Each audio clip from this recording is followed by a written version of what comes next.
가난이 원인이 돼서 형제나 동기 간에 불화하고 싸우는 경우보다는 이 재산의 분배나 돈 때문에 불화하고 싸우는 경우가 더 많습니다. 생각해 보면 이 돈보다는 의리가 더 중요하고 이 재물보다는 핏줄이 더 중요한 것입니다.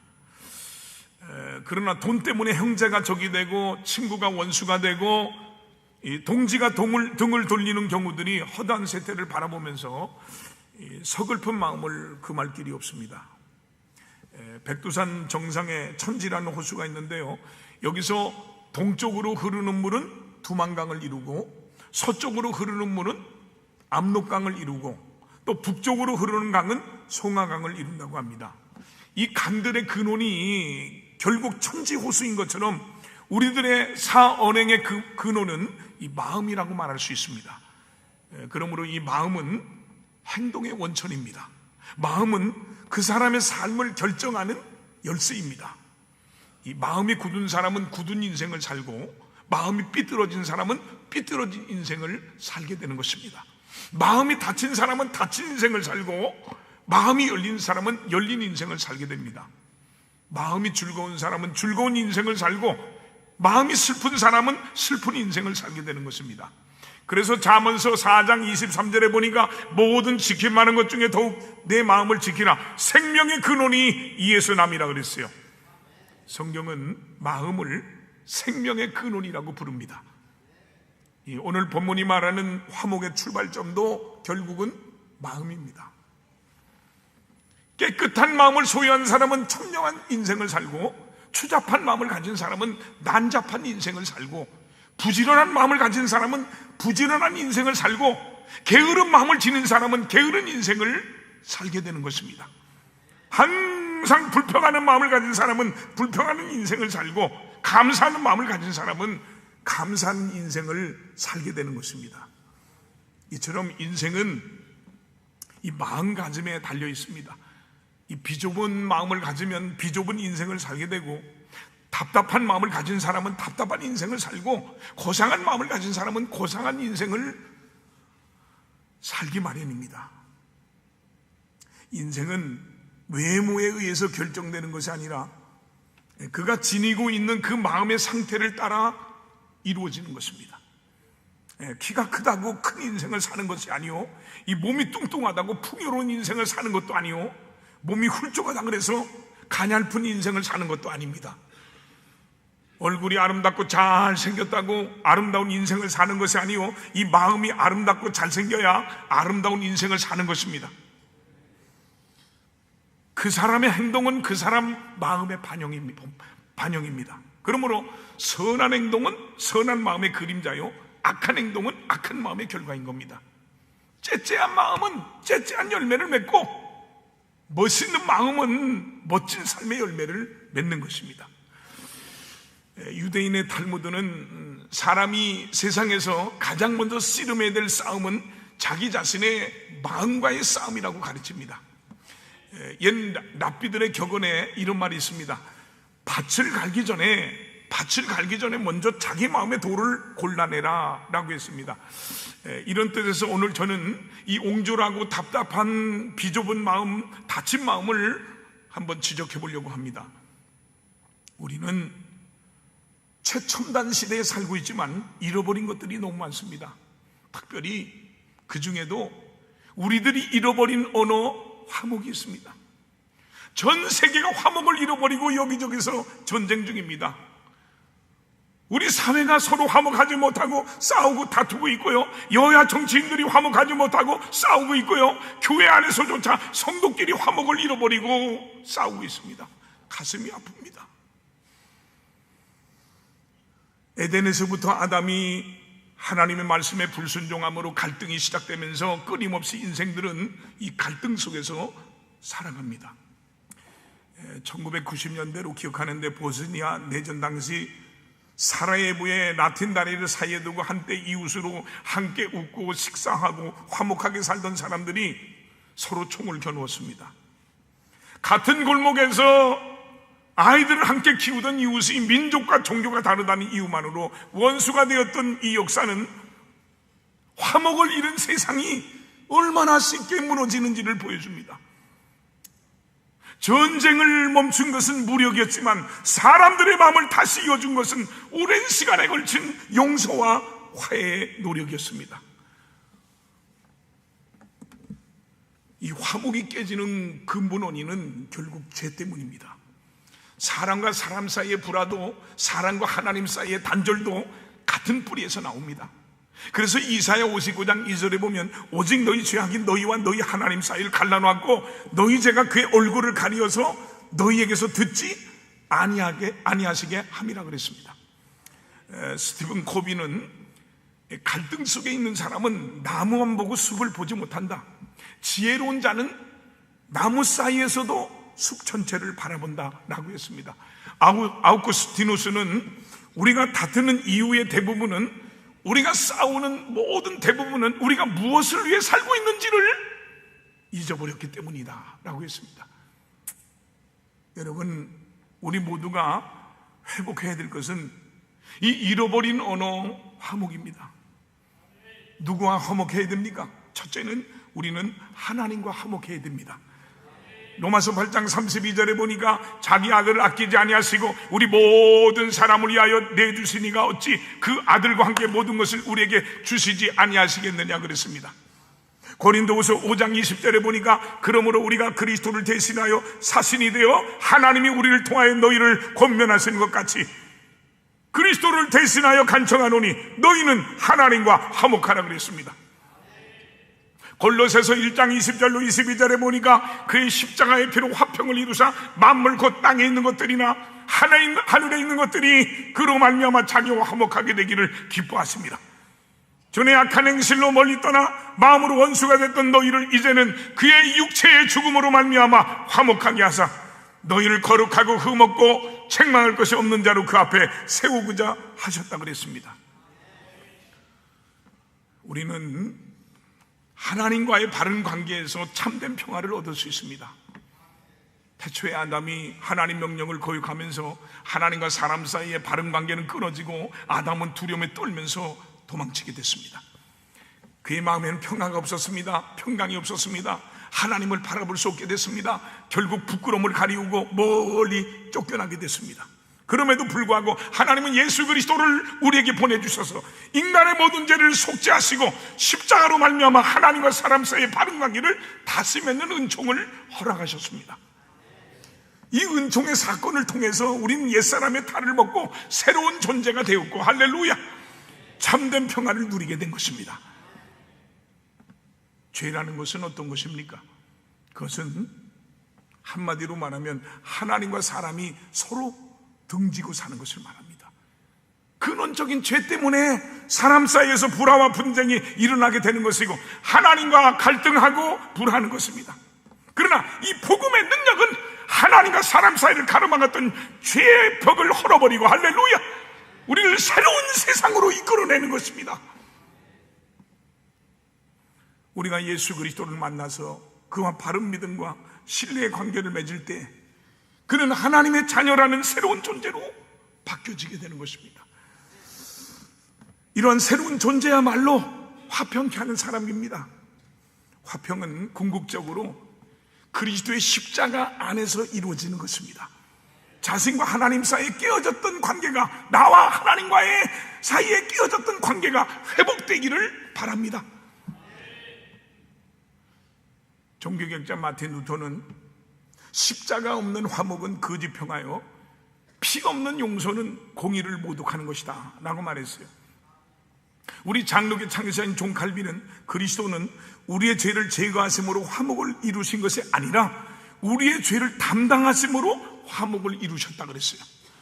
유명한 존 스타트 목사님은 하나님의 공의와 사랑이 십자가에서 만났다, 그 교착점에서 인류의 화목이 이루어졌다 그랬어요. 에베소 2장 16절에 보니까 십자가로 이 둘을 한 몸으로 하나님과 화목하게 하려 하심이라 그랬습니다. 여러분, 오늘 우리에게 주시는 축복의 말씀대로 이 잃어버린 어느 화목을 되찾으심으로 여러분의 가정과 직장에서, 여러분의 삶 속에서 참된 평화를 이루시고 하나님의 아들, 딸이라고 일컬음받는 기쁨의 생활을 할 수 있기를 주님의 이름으로 축원합니다. 두 번째, 우리는 사람끼리 서로 화목해야 됩니다. 고린도후서 5장 18절로 19절에 보니까 모든 것이 하나님께로서 났으며 그가 그리스도로 말미암아 우리를 자기와 화목하게 하시고 또 우리에게 화목하게 하는 직분을 주셨으니 곧 하나님께서 그리스도 안에 계시사 세상을 자기와 화목하게 하시며 그들의 죄를 그들에게 돌리지 아니하시고 화목하게 하는 말씀을 우리에게 부탁하셨느니라 그랬어요. 마태복음 18장 15절에 보니까 내 형제가 죄를 범하거든 가서 너와 그 사람만 상대하여 권고하라. 만일 들으면 네가 네 형제를 얻을 것이요 라고 했습니다. 여러분, 화목은 그냥 저절로 얻어지는 게 아닙니다. 먼저 찾아가고 먼저 말을 건네는 적극적인 걸음이 필요합니다. 우리 교회 부교육자가 한 40여 명이 됩니다. 근데 가끔 목회하면서 속상한 것은 부교육자가 왔다 갈 때마다 성도들 가운데 시험 드는 사람들이 있어요. 여러분, 당회장 목사나 우리 집사람 사모는 마음은요, 첫째가 하나님이고 둘째가 성도고 셋째가 교회입니다. 그 다음에 나도 있고 내 아내도 있고 자식도 있고 내 인생이 있는 거예요. 오래된 얘기입니다만 저는 개척하면서 교회가 계속 붕괴됐어요. 4년 만에 예배당을 지었는데 계속 붕괴가지고 한 4, 5년 됐을 때의 일인데 어느 날 서재에서 설교 준비를 하고 있는데 우리 집사람이 들어오더니 눈물이 글썽글썽 더럽고 치사해서 그러는 거예요.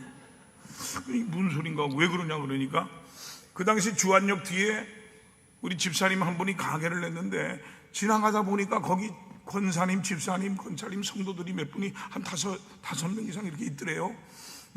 그래서 이렇게 봤더니 그 안에 다 있는데 불평권사, 불평집사, 불평권찰, 불평성도는 거기 다 모였더래요. 근데 그 가게 집사님이 시험이 들어가지고 그 들어갔더니 오징어를 주더래. 다 잘라서 주는데 다 주고 우리 집사람만 안 주더래. 그래 그냥 더럽고 치사해, 눈물이 걸쭉걸쭉. 그래서 내가 얼마나 화가 나야지. 울지 마, 내가 오징어 한 죽 사줄게. 그리고 아직까지 안 사줬다. 그 집사님 쪽에 교구를 담당하고 있던 총각 전도사님이 갑자기 사임을 하게 됐어요. 고향이 익산인데 아버지가 중풍에 걸렸는데 그 친구가 맞이에요. 그래서 내가 목사님 가서 아버지를 살펴야 될 것 같다고, 그래서 사임한다 그래서 할 수 없이 받아줬는데 난 이것이 알고 싶다요. 아니 총각 전도사가 그만뒀는데 왜 유부녀가 시험 들어?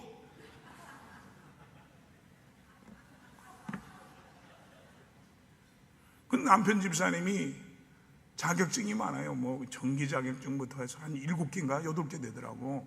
그 직장에 들어갔는데 할 일도 없고요. 사업하는 만큼 봉급도 많이 받고요. 할 일이 없대. 맨날 책만 본대. 근데 자꾸만 사업을 하겠대. 그래서 내가 하지 마라 그래도 결국은 저 부평에다가 전기회사를 차렸어요. 전기회사. 그래서 개업 예배를 드려달라 그래서 가서 예배를 드리고 제가 두 부부의 머리에 손 얹고 축복 기도를 했어요. 끝나고 이렇게 둘러보고 왔는데 우리 어머니 권사님이 기도 많이 하시고 영안이 열린 분인데 얼굴이 사색이 돼서 저보고 그러는 거예요.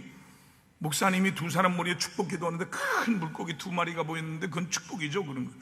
아, 그 좋은 거 보셨네. 축복이죠. 그랬더니 그런데 그 2마리가 꽁꽁으로 있더래. 아이고, 그건 안 좋은데요? 내가 그랬어요. 한 달 전에 사업은 시작했어요. 한 달 후에 제가 개업 예배를 드린 건데 며칠 후에 부인 집사님이 울면서 전화가 왔어요. 어음 2개를 받았는데 부도가 났대. 그 성령의 감독이 하도 강하게 와서 말을 안 할 수가 없어서 얘기하면 또 목사가 저주한다 그래. 응?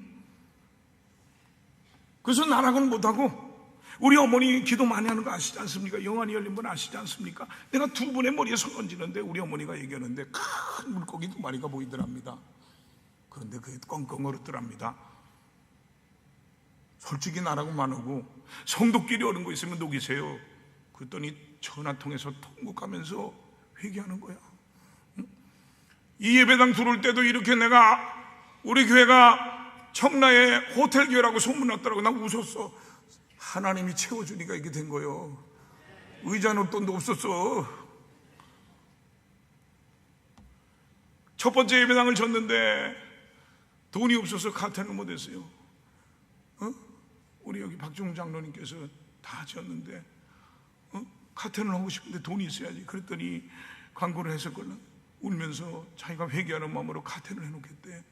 그래서 카텐을 해놨어요. 그리고 충성하고 봉사하고 열심히 하니까 그 사업을 결국은 접고 다시 직장에 들어갔어. 근데 몇 년 후에 참 신기합니다. 그 부도냈던 분이 갑자기 연락이 와서 돈을 주겠다 그래서 그 당시 100만 원이면 큰 돈이에요. 저한테 용돈 쓰라고 100만 원 가지고 부부가 공돈 생겼다고 제주도, 그때 제주도만 가도 되게 경장이 좋을 때 제주도에 여행 갔다 왔다. 여러분, 주의 종과 옳은 거 있으면 녹이세요. 성도들과 옳은 게 있으면 녹이세요. 형제간에 옳은 게 있으면 녹이세요. 친구간에 옳은 게 있으면 녹이세요. 내 인생에 아무런 유익이 없고 복이 안 되는 거예요. 역대하 20장 20절에 너희는 너희 하나님 여호와를 신뢰하라. 그리하면 견고히 서리라. 그 선지자를 주의 종을 신뢰하라. 그리하면 형통하리라 그랬어요. 마태복음 5장 23절로 24절에 보니까 그러므로 예물을 제단에 드리려다가 거기서 내 형제에게 원망 들을 만한 일이 있는 것이 생각나거든. 예물을 제단 앞에 두고 먼저 가서 형제와 화목하고 그 후에 와서 예물을 드리라 그랬어요. 형제와 화목하지 못한 채 드리는 제사는, 그 예배는 하나님이 기뻐 받으시지 않습니다.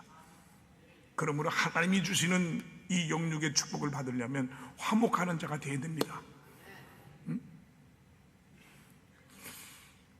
저는 미운 사람이 없어요. 참 신기해. 난 예수 믿고 내가 적이 많은 사람인데 원래 성질이 더러워가지고 근데 그냥 미운 사람이 없어. 나한테 해코지하고 손해보기 하고 그랬어도.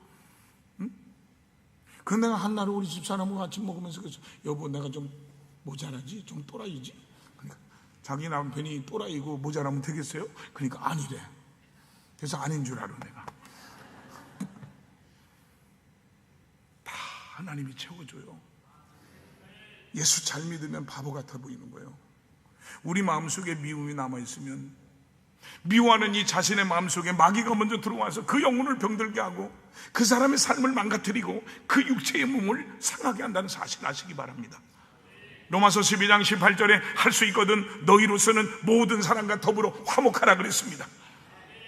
루이스 스미스는 용서는 상대방을 위한 것이 아니라 나 자신을 위한 것이다. 용서하지 못하는 자는 자신이 만든 감옥에 스스로 갇히는 자다 그랬습니다. 부모, 자식, 형제, 성도, 친구, 이웃 할 것 없이 서로 불화하면 아무런 유익이 없습니다. 서로 불화하면 이런 손해가 뒤따릅니다. 첫째는 내 마음이 편치 않습니다. 마음이 편치 않으면 일이 손에 잡히지 않고요, 안정이 되지 않습니다. 하는 일마다 안 됩니다. 이 마음이 편해야 만사가 잘 되는 겁니다. 둘째는 기도와 찬송이 막힙니다. 홧김에 소리를 지르고 찬송할 수는 없습니다. 기도나 찬송은 갈망하는 안정된 마음으로 드리는 것입니다. 기도와 찬송이 떠나면 내 영혼의 세계가 삭막해집니다. 그리고 영혼의 세계가 삭막해지면 연쇄 반응으로 내 인생에 잘 되는 것이 없습니다. 셋째는 많은 사람을 잃게 됩니다. 싸우길 좋아하는 사람, 공격적인 사람, 헐뜯는 사람, 남과 불화하기를 일삼는 사람은 많은 사람을 잃어버리게 됩니다. 이웃도 친구도 그리고 결국은 가족도 그를 외면하게 됩니다. 네 번째는 이 건강에 무익합니다. 불안은 언제나 증오심이나 적개심을 갖게 합니다. 모든 건강의 비결은 편안한 마음을 갖는 겁니다. 그러나 이 증오하는 마음이나 적개심을 품으면 그 마음이 편할 수가 없습니다. 마음이 편치 않은 것은 병을 치료하는데요 도움이 되지는 않습니다. 그런 면에서 마음의 평안은 건강의 특효약입니다. 다섯째로 공동체의 분위기를 망가뜨립니다. 두 사람이 모였던 10사람이 모였던 100사람이 모였던 사람들이 모인 곳은 평화로운 분위기가 유지돼야 합니다. 그래야 모일 맛이 나고 만날 마음이 일어나는 겁니다. 그런데 불안한 사람이 끼게 되면 그 공동체의 분위기가 깨져버리고 마는 겁니다. 이런 것들은 불화했을 때 일어나는 부정적인 결과들입니다. 그러나 이런 것들은 화목하면 다 없어져 버립니다. 여러분이 잘 아는 남아프리카 공화국의 넬슨 맨델라는 27년의 옥고를 치른 뒤에 석방이 됐을 때 자신을 고통스럽게 가둬뒀던 백인 정권에 대해서 보복 대신에 화해를 선택했습니다. 그는 대통령이 된 후에 자신을 억압했던 이들을 처벌하는 대신에 진실과 화해위원회를 세워서 용서와 화해의 길을 열었습니다.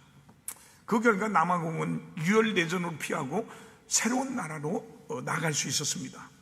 진정한 화목은 언제나 큰 용기를 요구합니다.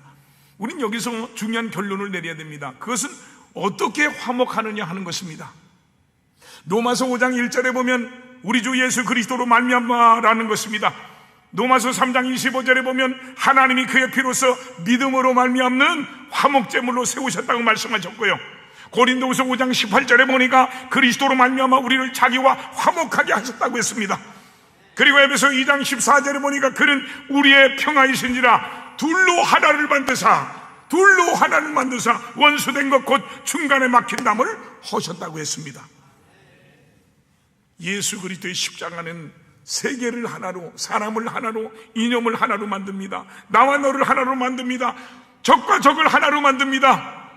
예수 그리스도의 십자가의 붉은 피는 화해의 제물이며 능력인 것입니다. 1914년 12월 24일 크리스마스 이브, 제1차 세계대전이 한창이던 때 저 유럽의 서부전선에서 기적과 같은 일이 일어났어요. 독일군 진영에서 갑자기 크리스마스 캐롤이 울려 퍼지기 시작했어요. 그리고 흰 깃발과 함께 독일 병사들이 참호 바깥으로 나왔어요. 영국군 병사들은 처음에는 당황을 했어요. 그러나 그들도 참호 바깥으로 나오기 시작했어요. 그날 밤 불과 몇 시간 전까지 서로를 향해서 총뿌리를 겨누던 두 나라의 병사들이 무인지대에서 함께 크리스마스 캐롤을 부르고 초콜릿을 나누고 심지어 축구를 했습니다. 역사가들은 이것을 크리스마스의 기적이라고 부릅니다. 그러나 다음날 아침이 되자 그들은 다시 참호 속에 들어가서 서로를 향해서 총을 쐈습니다. 왜입니까? 진정한 화목이 이루어지지 않았기 때문입니다. 표면적 화해는 있었지만 전쟁의 원인이 제거되지 않았습니다.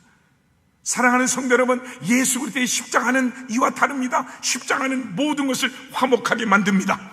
다시 말해서 죄의 문제 자체를 완전히 해결하셨습니다. 그리스도 안에서의 화목은 하룻밤의 휴전이 아닙니다. 그것은 영원한 평화조약의 체결입니다. 죄값을 완전히 치르신 십자가 위에서 하나님과 인간 사이의 전쟁은 영원히 끝났습니다. 할렐루야! 그리스도의 십자가 안에서 우리 서로 화목합시다. 갈등과 분쟁과 증오의 벽을 넘어 하나가 됩시다. 그리고 우리의 믿음으로 화목한 가정과 세상과 교회를 만듭시다. 화목합시다. 그러면 화목하게 하는 자가 되기 위한 실천적 지혜를 몇 가지 말씀을 드리려고 합니다. 첫째는 먼저 용서하십시오. 내가 먼저 용서해야 될 이유가 없다고 생각하십니까? 그러나 하나님도 우리를 용서할 이유가 없는 자들이었지만 먼저 용서하셨습니다. 용서는 상대방의 자격을 보는 것이 아닙니다. 용서는 하나님의 은혜를 맛본 사람만이 할 수 있는 것입니다. 에베소 4장 32절에 서로 친절하게 하며 불쌍히 여기며 서로 용서하길 하나님이 그리스도 안에서 너희를 용서하신가 같이 하라고 했습니다. 마태복음 6장 14절로 15절에 보니까 너희가 사람의 잘못을 용서하면 너희 하늘 아버지께서도 너희 잘못을 용서하시려니와 너희가 사람의 잘못을 용서하지 아니하면 너희 아버지께서도 너희 잘못을 용서하지 아니하시리라 그랬습니다. 여러분, 용서는 선택이 아니라 하나님께 용서받은 자의 마땅한 반응입니다. 코리텐 부녀사는 용서는 감정이 아니라 의지의 결단이다 라고 했습니다. 둘째는 분노를 다스리십시오. 분노를 다스리십시오. 마태복음 5장 22절에 나는 너희에게 이르노니 형사에게 노하는 자마다 심판을 받게 된다라고 했습니다. 화를 잘 내는 한 소년에게 아버지가 어느 날 못한 봉지와 망치를 주면서 화가 날 때마다 저 앞마당의 울타리에 못을 하나씩 박으라고 했어요. 전날 소년은 37개의 못을 박았습니다. 그러나 시간이 지나가면서 못의 개수는 점점 줄어들었고 마침내 이 화를 참을 수 있게 됐어요. 이번엔 아버지가 하루에 화를 참을 때마다 못을 하나씩 빼라고 했습니다. 몇 주 모든 못이 빠졌지만 아버지는 울타리에 남은 수많은 못구멍을 바라보며 말했습니다. 얘야, 이 울타리는 이전과 같지 않단다. 분노의 말도 이와 같아서 사과해도 그 상처의 자국은 남는 거란다 라고 말했어요. 잠언서 16장 32절에 노하기를 더디하는 자는 용사보다 낫고 자기의 마음을 다스리는 자는 성을 빼앗는 자보다 나으니라 그랬습니다. 잠언서 18장 19절에 보니까 노엽게 한 형제와 화목하기가 견고한 성을 취하기보다 어려운즉 이러한 다툼은 산성 눈빛장 같으니라 그랬어요. 견고하게 닫힌 성문을 여는 것보다 더 힘들다는 겁니다. 잠언서 12장 16절에 미련한 자는 당장 분노를 나타낸다고 했습니다. 욥기 5장 2절에 보니까 분노가 미련한 자를 죽인다 그랬어요. 분노가 자기 자신을 죽이는 거예요. 자기 인생을 죽이는 거예요. 욥기 36장 13절에 보니까 마음이 경건하지 아니한 자들은 분노를 쌓는다 그랬습니다. 욥기 36장 18절에 보니까 그대는 분노하지 않도록 조심하라고 했습니다. 시편 37편 8절에 보니까 분을 그치고 노를 버리라고 했습니다. 잠언서 27장 4절에 보니까 분노는 잔인하다고 했습니다. 여러분, 분노는 어디에서도 존재해서는 안 됩니다. 마음과 가정과 교회에서 분노는 사라져야 됩니다. 분노하는 사람은 하나님의 심판을 받게 됩니다. 분노는 이 인격적인 차원을 넘어서 신앙적인 차원입니다. 하나님 앞에 큰 죄를 범하는 것이고 하나님의 엄중한 심판이 반드시 따르게 됩니다. 분노는 불신앙이며 습관성입니다. 분노하는 습관이 자꾸 반복되면 분노의 사람이 돼버립니다. 별것도 아닌데도 크게 분노해서 상처를 주고 아픔을 주고 미워하고 하나님의 의를 깨뜨리는 경우가 많습니다.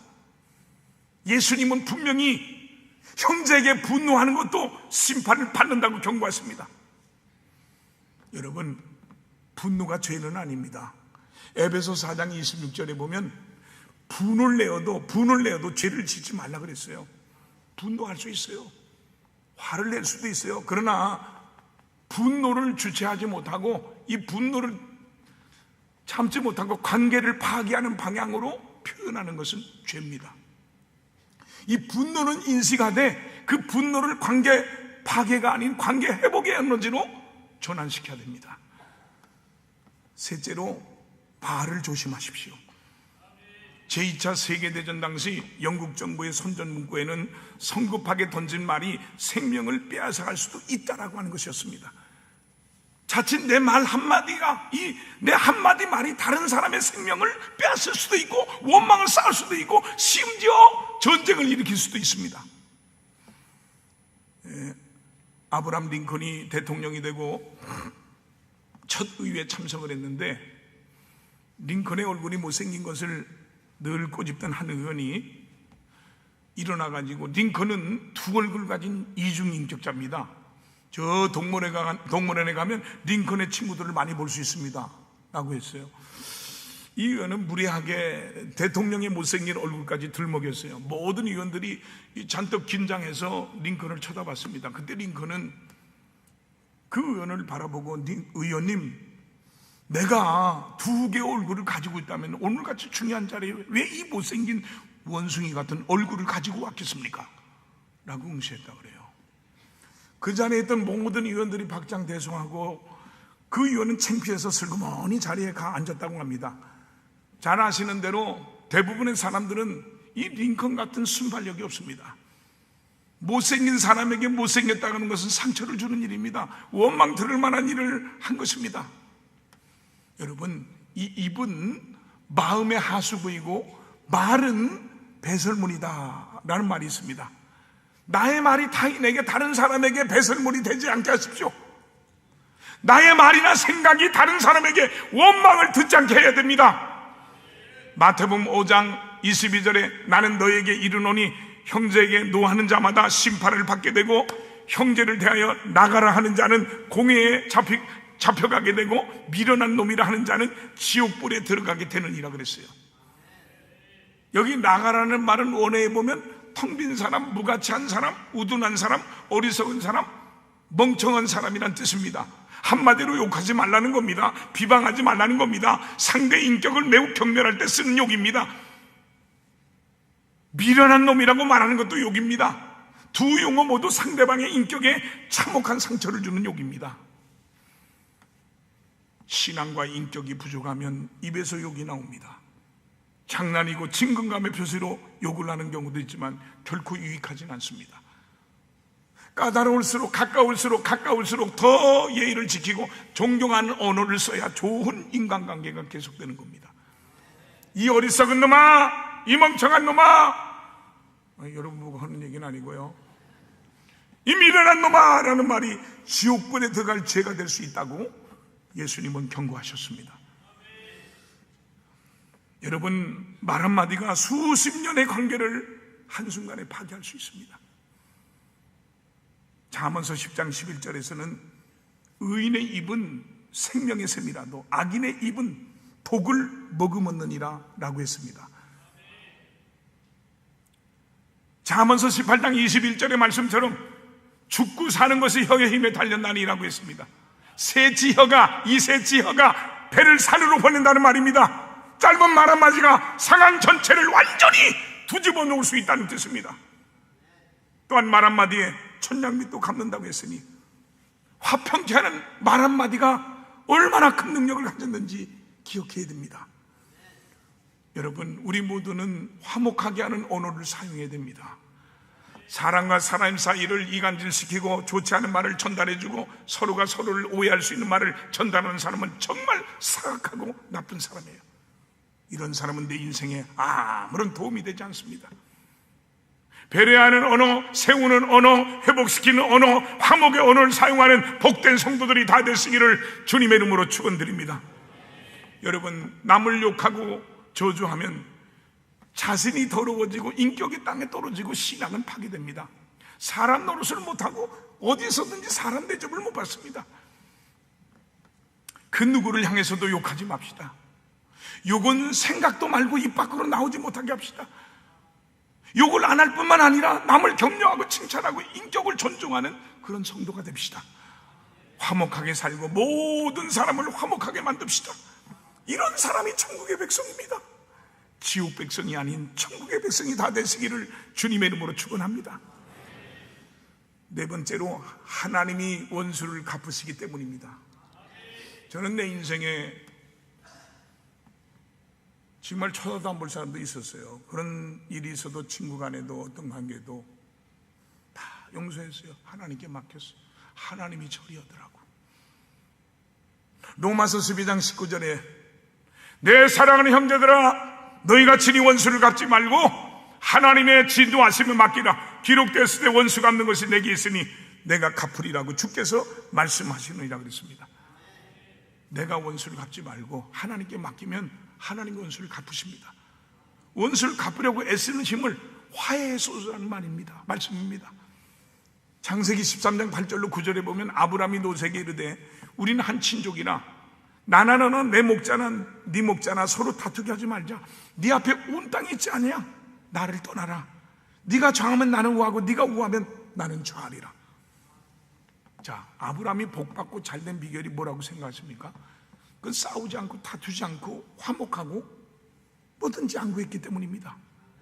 시편 37편 17절에 보니까 악인의 팔은 부러지나 의인은 여호와께서 하나님께서 붙드신다고 했습니다. 잠언서 13장 25절에 의인은 포식해도 악인의 배는 줄인다 그랬습니다.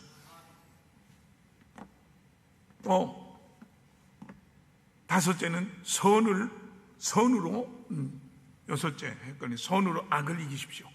베드로전서 3장 9절에는 악을 악으로 욕을 욕으로 갚지 말고 도리어 복을 빌라. 이를 위해서 너희가 부르심을 받았으니 이 복을 이어받게 하려 하심이라고 했습니다. 데살로니가전서 5장 15절에는 상가 누가 누구에게든지 악으로 악을 갚지 말게 하고 서로 대하든지 모든 사람을 대하든지 항상 선을 따르라고 했습니다. 로마서 12장 21절은 악에게 지지 말고 선으로 악을 이기라고 명령하셨습니다. 로마서 12장 19절에 원수를 갚는 것은 하나님께 맡기고 우린 그 원수를 사랑하고 화목하는 일에 집중해야 됩니다. 이것이 세상이 이해할 수 없는 복음의 능력입니다. 선이 악을 이깁니다. 사랑이 미움을 이깁니다. 용서가 복수를 이깁니다. 믿으시기 바랍니다. 여섯 번째로 기도하십시오. 마태복음 5장 44절에서 예수님은 너희 원수를 사랑하며 너희를 박해하는 자들을 위하여 기도하라고 하셨습니다. 화목하기 어려운 사람을 위해서 기도할 때 기적이 일어납니다. 그 사람에 대한 우리의 마음이 변화됩니다. 기도는 우리의 마음을 하나님의 마음으로 바꿔놓는 능력이 있습니다. 그래서 화해는 약자가 청하는 것이 아니라 가장 강한 자가 먼저 내미는 선물이라고 마티마 간디는 말했습니다. 유명한 세계적인 설교자 스펄전 목사님은 당신이 화목을 위해 포기한 것을 하나님은 1000배로 돌려주신다. 하나님은 빚지지 않으시기 때문이다 라고 했어요. 투투 주교는 화해는 과거를 바꾸지 못한다. 그러나 미래를 바꾼다. 그리고 그 미래는 당신이 상상했던 것보다 훨씬 더 아름답다고 했습니다. 어떤 분이요, 거울을 하나 샀는데요, 불량품이라면서 거울가게 밖으로 와서 이 거울의 얼굴을 비춰보면 내 얼굴이 미워도 너무 밉게 보여요, 바꿔주세요 한다면 얼마나 우스꽝스러운 일이겠습니까? 가게주인이 그 손님에게 조용히 거울 하나를 더 가져다가 비춰보게 하며 물었어요. 손님, 이 거울도 불량품인가요? 손님이 다시 봐도 여전히 자기 자신의 미운 얼굴이 비치자 주인이 웃으며 말했어요. 거울은 죄가 없습니다. 다만 정직할 뿐이지요. 우리가 남을 볼 때도 이와 같습니다. 미운 것이 상대방 때문인지 내 마음의 상태 때문인지 먼저 살펴봐야 됩니다. 어떤 사람이 너무 미워 보인다면 그것은 그 사람의 문제가 아니라 내게 문제가 있는 것입니다. 거울이 불량품이 아니고 진짜 내가 미워도 너무 미운 사람인 것입니다. 하나님은 나에게 그 사람을 붙여주심으로 나의 영적 상태를 진단하게 하신 것입니다. 어떤 사람이 내 마음속에 들어와 걸림이 되면 얼른 내 영을 진단해 보십시오. 그 사람은 나를 보여주는 거울이요, 청진기요, 엑스레이입니다. 내 영이 건강하지 못하면 그 부분의 걸림이 다른 사람을 통해서 투영되어 나타난 것입니다. 어떤 사람의 꼴보기 싫은 말이나 행동이나 습관이 사실은 나의 것입니다. 내가 그러고 있는 것입니다. 어떤 사람이 미워이면 얼른 축복 기도를 해주고, 어떤 사람이 싫다면 선물이라도 줘서 좋아지도록 하고, 어떤 사람이 말을 많이 해서 시끄럽다면 내 말을 줄이고, 어떤 사람의 실수가 거슬린다면 나는 실수를 하지 않도록 애쓰고 조심해야 됩니다. 어떤 사람이 내 안에 들어올 때 그 사람에게 집착하게 되면 마귀가 역사해서 그 사람이 우상이 되고 결국은 죄를 짓게 만듭니다. 그러므로 내 옆에 있는 사람들은 내 영을 비춰주고 진단해주는 사람들이란 것을 알고 언제나 좋은 관계를 유지하도록 힘쓰고 노력해야 됩니다. 나는 부모, 자식, 형제, 가족, 성도들과 화목한 관계를 유지하고 있습니까? 좀 불편한 사람은 없습니까? 분명히 풀고 화목해야 됩니다. 은혜가 안 됩니다. 축복이 안 됩니다. 여러분, 우리 짧은 인생을 살면서 원망 받을 일은 하지 말아야 하고 그 누구를 원망하는 일도 하지 말아야 됩니다. 원망하면 내가 불행해집니다. 원망하지 말고 사랑하고 감사하고 찬양하는 성도가 됩시다. 원망을 버리고 감사할 때 화목한 성도가 됩니다. 마지막으로 시편 133편 1절의 말씀을 마음에 새기고 우리 함께 다 같이 합독함으로 예배를 마치려고 그래요. 다 같이 읽어봅시다. 보라, 형제가 동거함이 어찌 그리 선하고 아름다운고. 이 아름다운 화목의 삶을 살기를 소망합니다. 하나님의 소원은 화목입니다. 형제간에 싸우지 마세요. 교회에서 싸우지 마세요. 친구와 싸우지 마세요. 부부간에 싸우지 마십시오. 하나님의 소원은 화목입니다. 먼저 하나님과 화목하십시오. 그리고 그 화목의 능력으로 모든 사람과 화목하십시오. 화목은 선택이 아니라 하나님 나라의 백성의 정체성입니다. 오늘 또 먼저 손을 내미시는 하루가 되기를 축복합니다. 우리가 화목하게 하는 하나님의 사신들로 이 땅을 걸어갈 때 하나님의 나라가 우리 가운데 임하고 하나님께서 영광을 받으실 겁니다.